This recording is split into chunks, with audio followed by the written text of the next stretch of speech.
ಹುಜೂರ್, ದಿವಾನ ವೆಂಕಣ್ಣನವರು ತಮ್ಮ ಭೇಟಿಗಾಗಿ ಬಂದಿದ್ದಾರೆ. ದಿವಾನ್ಜಿ, ಏನ್ ಸಮಾಚಾರ? ದೇವದೂತರೊಬ್ಬರು ಸ್ವರ್ಗಲೋಕದಿಂದ ಬಂದಿದ್ದಾರೆ. ಯಾರು? ಮೊಹಮ್ಮದ್ ಪೈಗಂಬರ್ರೇ? ಅಲ್ಲ, ಗುರು ಶ್ರೀ ರಾಘವೇಂದ್ರ ಸ್ವಾಮಿಗಳು. ವೆಂಕಣ್ಣಾಜಿ, ಮೌಲಿಗಳು ಸನ್ಯಾಸಿಗಳು ಎಲ್ಲ ಮಹಾತ್ಮರಲ್ಲ. ಅವರು ಸಾಮಾನ್ಯರಲ್ಲ.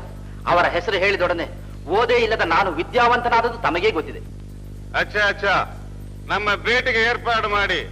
ನಾಳೆ ನಿಮ್ಮ ಗುರುಗಳ ಶಕ್ತಿ ಪರೀಕ್ಷೆ ನಾವು ಮಾಡುತ್ತೇವೆ. ಮಹಾಮಹಿಮ, ತೆರೆದ ಕಣ್ಣಿದ್ದು ಕುರುಡರಾಗಿರುವ ಈ ನಮ್ಮ ಧಣಿಯ ಅಂಧತ್ವವನ್ನು ನೀಡಿ ಕಾಪಾಡಬೇಕು. ಸ್ವಾಮೀಜಿ ಮಹಾರಾಜ್, ನವಾಬ್ ಅಸದುಲ್ಲಾ ಖಾನ್ ಸಲಾಂಗಳನ್ನು ಸ್ವೀಕರಿಸಬೇಕು.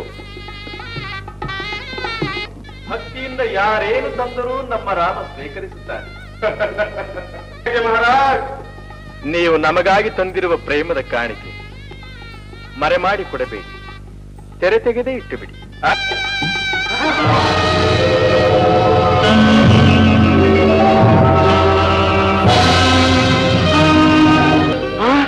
ನವಾಬ್ರೆ, ನಮ್ಮ ದೇವರನ್ನು ಹೇಗೆ ಗೌರವಿಸಬೇಕೆಂಬುದು ನಮ್ಮಿಬ್ಬರಿಗಿಂತ ನಿಮ್ಮ ಅಲ್ಲಾನಿಗೆ ಚೆನ್ನಾಗಿ ಗೊತ್ತು.